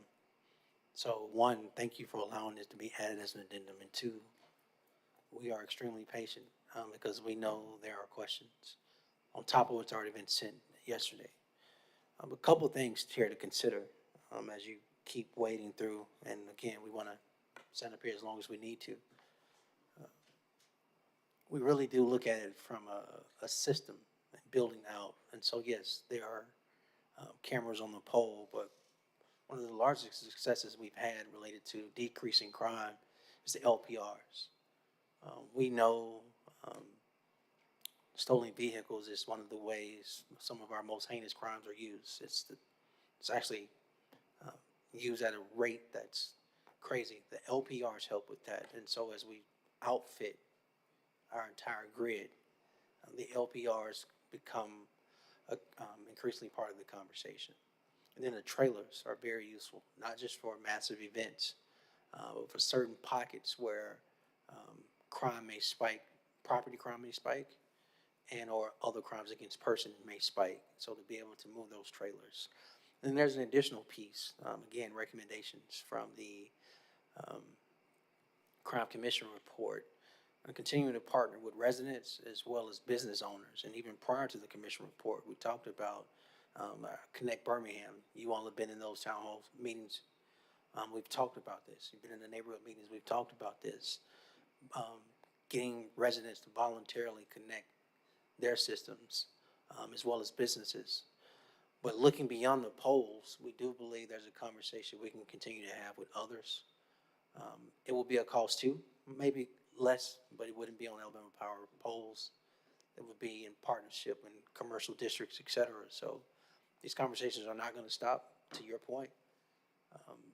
The partnerships with everybody at the table, residential, commercial, small business, Alabama Power, those continue to be had. But before you on the addendum is simply to avoid increasing costs. I do want to acknowledge that, while at the same time standing up here and being patient enough to answer any questions you may have, so we can continue the conversation. Yeah, so the question I wanted to ask earlier is, I know it was made mention that, Alabama Power owns a lot of the poles in the city of Birmingham, or all of them. All the poles in the city of Birmingham. But I'm curious, like, have we looked at, like, what the cost would be if, we were to go the route of, placing our own poles or some option close to that? I mean, I think that's something we can look into. But like I said, they own all the poles in the city of Birmingham, so it just kind of makes sense to just implement what we have instead of starting trying to make something new. But we'll look into it. I'm not gonna say it's just dead on arrival, but we'll look into it. Yeah, just as an option, just for us to be able to know, because if we only have a certain amount of cameras, then that means that we only need a certain amount of poles. So yeah. To Councilor Moore, to your point, this is another reason, why it's important to work with members of the business community that have surveillance systems, in place already on their properties and streamline the process for them to be able to connect their systems to the real-time crime center. So that would be an additional way for us to add a lot of capacity at really no additional cost to taxpayers. So, just wanted to highlight that. Councilor Williams? Thank you. So, we're having this conversation around the majority of these are LPRs. I did notice it looks like that they're all flock LPRs, right? So obviously flocks could be placed wherever, solar panel, no need for Alabama Power. So what do we gain from having this contract have flock and those surveillance trailers rather than buying them à la carte outside of Alabama Power? Council, I really can't answer. That's more of a technical question, and I can't really answer that one. Okay. BPD felt comfortable enough to sit down with Alabama Power, like they had more conversations than Chaz was a part of about what this agreement would look like and what would be in a total package to get the best deal with the federal dollars from Katie Britt. Yes, sir. I understand, and I'm sure that I could get to a level of comfortability on this, but it would be more like sitting down with Alabama Power, explaining why Flock, a standalone product that is solar generated, this uses solar power, and typically in Birmingham, they set up their own poles for us, why we have to have this through an Alabama Power contract. I'm not saying that there's not a reason why there isn't, because I'm not saying that at all. I'm saying that I don't have a comfort, with surveillance trailers. We can put an RFP out and go buy surveillance trailers any day of the week and connect them to the real-time crime center. I don't know why we have to go through Alabama Power and pay a subscription for that, but I'm sure there's a reason for it. I don't understand it, and that's where I am today without having met with Alabama Power, or whoever on this. The contract happens to be through Alabama Power, but anyway.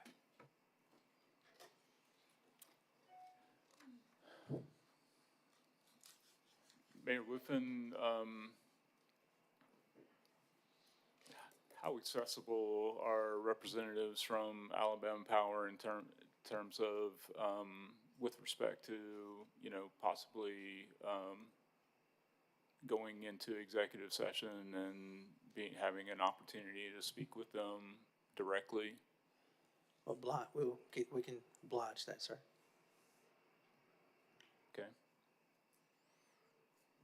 Just want to put that option out there.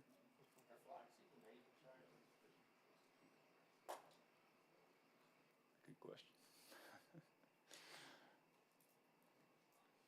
Do we want to entertain a motion for executive session?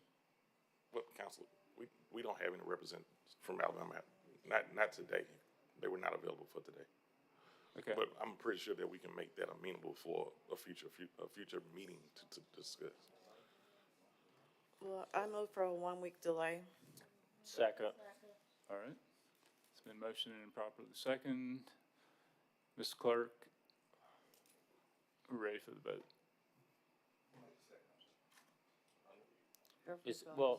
Based on the holiday, should it be a 2-week delay? And we have a meeting next week, right? The holidays. Yeah, but we need to meet with Alabama Power. Yeah, I mean, it's also, just a quick Google search will show you that all the LPRs and everything are made in Georgia, not China.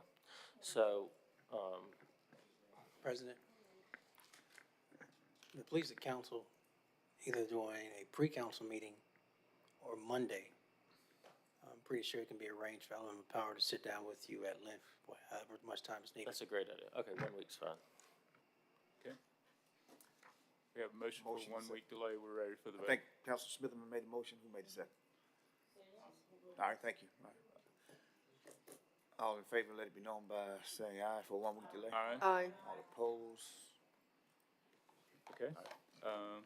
So item 23 will be delayed 1 week. We'll take that up next week. All right. So now we'll move on to our announcements. Councilor Clark.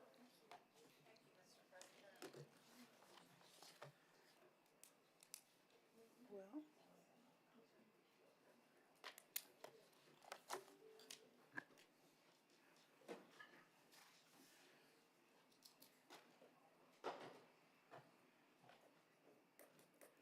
all right, so in District 8 this week, we've got the Fairview Neighborhood Meeting today at 5:30 via conference call. You can call my office at 205-254-2304 for dial-in information. Also, the Thomas neighborhood is meeting today. They gather at Mount Hebron Baptist Church, Thomas, at 6:30 p.m. And on Monday at 6 p.m., the College Hills neighborhood will meet at Legion Field. I want to welcome all of the athletes, friends, and family participating in the World Police and Fire Games. I'm thrilled that District 8 can play host with both Rickwood Field and Crossplex, both being two of many venues for hosting the games. All the events are free, and I want to encourage residents to support our first responders as you encounter them. Be sure to greet them and show them some of that world-renowned Southern hospitality. You can cool off with your family and friends at the Birmingham Museum of Art this summer with interactive art-centered activities and hands-on exhibits. The Art Venture Family Gallery is the perfect way for families to introduce kids to the museum in a fun and engaging way. Also, be sure to check out the Museum of Art's newest exhibition, Silver and Ceremony from Southern Asia, 1830 to 1930. Explore this fabulous display of silver sweets generously donated to the BMA's permanent collection by Harish K. Patel. And remember that the Birmingham Museum of Art is free and open to the public. However, keep in mind that a small investment in a membership can pay dividends as you travel to other cities this summer or anytime, because our membership gets you reciprocal free admission in many other museums around the country that do charge admission. The Five Points West Regional Library is hosting youth and teen workshops throughout the month of July. The first one is a relief printmaking workshop on July 8th from 3:30 to 4:30 p.m. Attendees will create indented art prints with aluminum foil and then paint and stamp them to create art. To find out more about workshops being offered, call the library at 205-226-4089. And finally, I want to wish everyone a safe and joyous celebration of freedom, which is a timeless and highly valued principle in American culture and identity. So let's safely celebrate our national and personal independence while we still have it. Thank you. Thank you, Councilor Clark. Councilor Moore. Too much, bro. We have the Fairmont Neighborhood Association that's taking place tonight at 6 p.m. at Mount Carmel Christ Church on 5110 Cheek Road. We will also have the Zion City Neighborhood Association and Maple Grove Neighborhood Association taking place on Monday via conference call. Collegeville Neighborhood Association will take place on Monday at 6 p.m. at Antioch Baptist Church at 6 p.m. The Brownsville Heights Neighborhood Association will take place at 6 p.m. On Monday at the Brownsville Heights Community Center. And we have the Broomit Heights Neighborhood Association that will take place this Thursday at 1 p.m. at Brownsville Heights Community Center. Also wanted to say that the Birmingham Park and Recreation Board meeting will take place this Wednesday at Legion Field at 9 a.m. We will have a Community Development Committee meeting today at 2 p.m.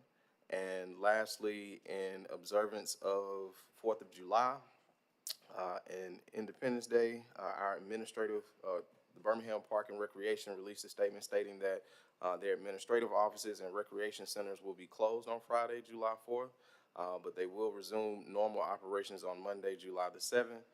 Please note that the following pools will be open: Crestwood, E.L. Jackson, Fountain Heights, M.L. King, McAlpine, Memorial, and Roosevelt during normal business hours from 12 p.m. to 6 p.m. So make sure you have a safe and enjoyable holiday. I also want to say thank you to the Birmingham Park and Recreation for working to get the Collegeville pool opened up. I know that they have, began work to open that pool, and we'll start work on the pool in Grayson as well. And so excited about, those ARPA dollars going to good use. So thank you. Thank you, Counselor Moore. Counselor Abbott? Thank you, Mr. President. The next planning and zoning meeting is scheduled for tomorrow, Wednesday. Well, tomorrow's not July 9th, so it must be next Wednesday, July 9th at 3:30. The Neighborhood Association meeting for tonight has been canceled, so that's Forest Park, South Avondale, and they will not be meeting. I hope everyone does have a happy 4th of July, but not only is celebratory gunfire illegal, but fireworks of all types are illegal in Birmingham. So there's a reason you don't find fireworks sales in Birmingham. You have to go out into the countryside to buy them. That should tell you something. They're illegal. They won't probably set any fires this year, but that's only because we're being drowned. So I just want to remind everybody not to shoot off their guns or their fireworks. I have found bullets in my gutters on my roof. I mean, this is not a good thing, but people do it anyway. So just eat more and shoot less. There you go. If you have any concerns or issues, please call 311, or you can download my favorite, the My BHAM 311 app, where you can put photographs and the description of your choice. And you can do it anonymously in case you're reporting your neighbor for running a construction company in his backyard. We ask residents of District 3 to please continue to go to our website for other information. It's www.bhamdistrict3.com. And I agree with Councilor Clark. Let's celebrate the birth of our country and our freedoms while we still have them, because people are taking them away from us as fast as they possibly can. And it's frightening. Thank you, That's Counselor all. Abbott. Counselor Smitherman? Thank you, Mr. President. Oakwood Place neighborhood meeting is canceled for today. Mason City will still meet today at 4:30 p.m. via teleconference. This is a very important community call regarding Zone D3 rezoning proposal. Ms. Vaughn, your neighborhood president, is requesting your attendance on a very important community call. This change will significantly impact the character, traffic, environment, and property values in our community. Your voice is important. North Titusville will meet tomorrow at 5 p.m. at Memorial Park Recreation Center. And then next Tuesday night, South Titusville will meet at 5:30 at Holy Family, and Arlington West End will meet at 6 p.m. at the West End Library.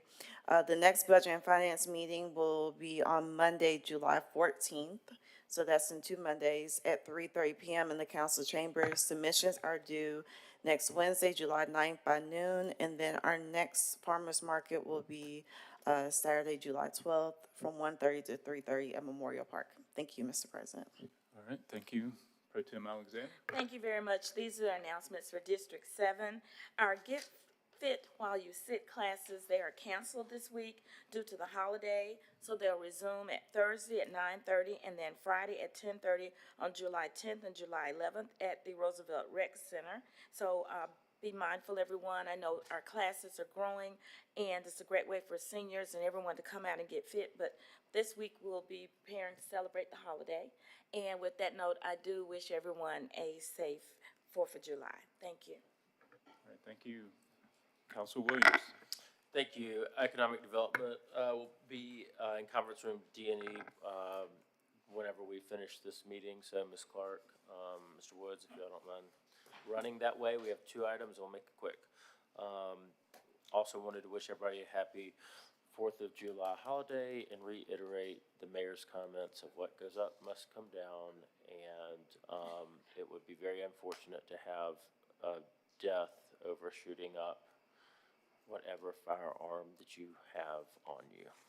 Thanks. Thank you, Council Williams. Councilor Tate? Thank you, Mr. President. The Wylam Neighborhood Association meeting is tonight, 6 p.m. at the Wylam Library. Thomas Neighborhood Association meeting is tonight, 6:30 at the Mount Hebron Baptist Church. Sipico Finley Neighborhood Association meeting is canceled for July and will resume back in August. Central Pratt Neighborhood Association meeting will be held on Monday, July the 6th at 6 o'clock p.m. at the Howard Sanford Park. And Sherman Heights Neighborhood Association meeting will be also held on Monday, July the 6th at the Morning Star Baptist Church. The next public safety meeting will be held on Tuesday, July the 8th, 1 p.m. in the council chambers.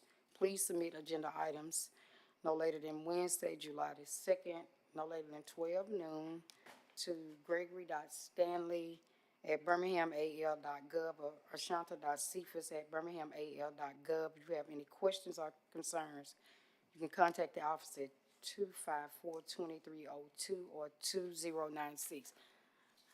Wish everybody a happy, safe 4th of July, and please do not shoot these guns. Thank you. All right, thank you, Councilor Tate. Councilor Woods? Thank you, Mr. President. Want to encourage everyone to have a happy holiday weekend. Also echo the sentiments around celebratory gunfire as well as the fireworks. And so try to restrain yourself. But also another note, the Apple Valley neighborhood, Spring Lake neighborhood, and Echo Highlands neighborhoods have all canceled their neighborhood meetings for this week. And so make sure you adjust accordingly and don't show up. So thank you. Thank you, Councilor Woods. There are no neighborhood meetings in District 5 this week. All of them are canceled due to the holiday. Our next Transportation Infrastructure Committee meeting will take place on Monday, July 14th. Please contact Kimberly Phillips at kimberly.phillips@birminghamal.gov to submit agenda items. Want folks to please, District 5 folks and elsewhere, to please save the date for the annual District 5 Health Fair that will take place on Thursday, July 24th, from 2 to 6 p.m. at A.H. Parker High School. For additional details and to participate, please contact the D5 office at 205-254-2679. Just one additional note on that, we recognize that, there's a significant percentage of folks in our community that don't have access to a personal vehicle for transportation. So we're actually arranging transportation for a limited number of folks to be able to attend the health fair. That's to and from. So, if you need transportation to get to the health fair, again, on July 24th, please contact our office at 205-254-2679. And then one other item I just wanted to share with you guys. I had the opportunity to attend an event last night. Some of you know that local comedian and entertainer Chris Davis hosts a monthly storytelling show called The Moth, that's based off of a national event. If you listen to public radio every weekend, there's the Moth Story Hour on WBHM locally here.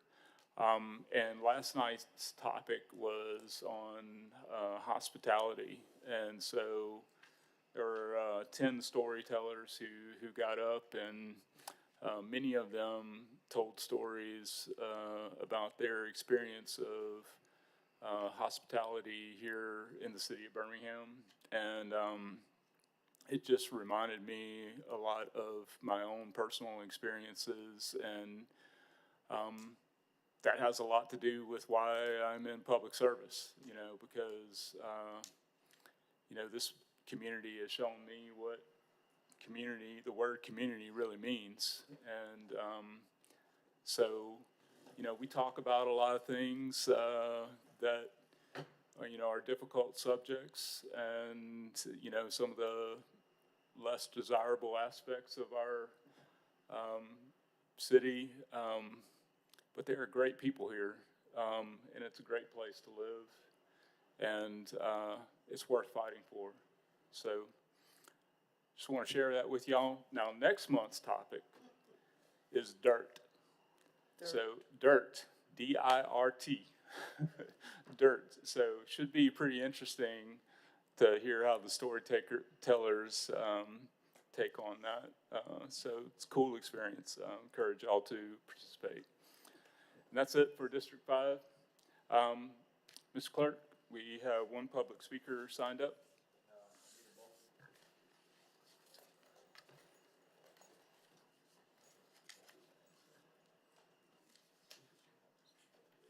Good afternoon. My name is Anita Bolden, and Please I pull live. the mic down. Thank you. Hello, my name is Anita Bolden. I live at 3121 Avenue I. I've been having problems out of Ed Whiting and his lot. It's overgrown, and it's not just started. It's been, and y'all have sent many letters, and y'all have put signs, and they have blown away. We have problems with trespassing coming through there. We have problems with all kinds of rodents that come over in our yard. And y'all also, when y'all see the cut, y'all always throw this little sulfur stuff out. And where they go, it comes right into our resident area and comes up on our house. We have problems with dogs. We have problems with the police sometimes being called because there's trespassers over there. And Rusty White just not gonna keep up the property, ain't gonna cut it, and it's not because it's just not, because it's raining. It's always like that, and he have another one on 32010, that the backyard, the shed that fell down, and little guys going back there to smoke and stuff, so that can set a fire or anything back there. So he ignored the city, so I came because of that. I feel that I shouldn't have to live like that, so I decided to go where Rusty stay. He stay in Helena, beautiful out there. Hills ain't tore up. He don't live like that, so why should I? It's unreasonable that I have to suffer with that, and it should be something done about it. And also, I need to ask, since y'all zoning, and I live on 32nd Street and Avenue I, who is my counsel now? Okay. So it's 3209 and 3210 is his property, and 3205, all three of them. Okay. You ought to see his property. We'll see it. Okay, thank you, Ms. Bolden. We had some extensive discussion with the mayor's office last week regarding this issue and the city, our level of investment in having to deal with private property issues. Just today, we have item 22 that has 584 properties listed for noxious and dangerous weeds. That's every week here at City Council, hundreds of. But this been going on for at least around about 10 years with him. Yes, ma'am, I understand. So, it's a big challenge, and Councilor Clark is on it.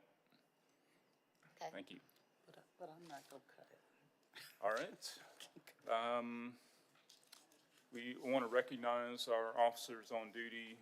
We have Officer Pinkard and Officer Smith with us this morning. Thank you very much for being with us. Second. All right. All in favor, say aye. Aye. Meeting adjourned.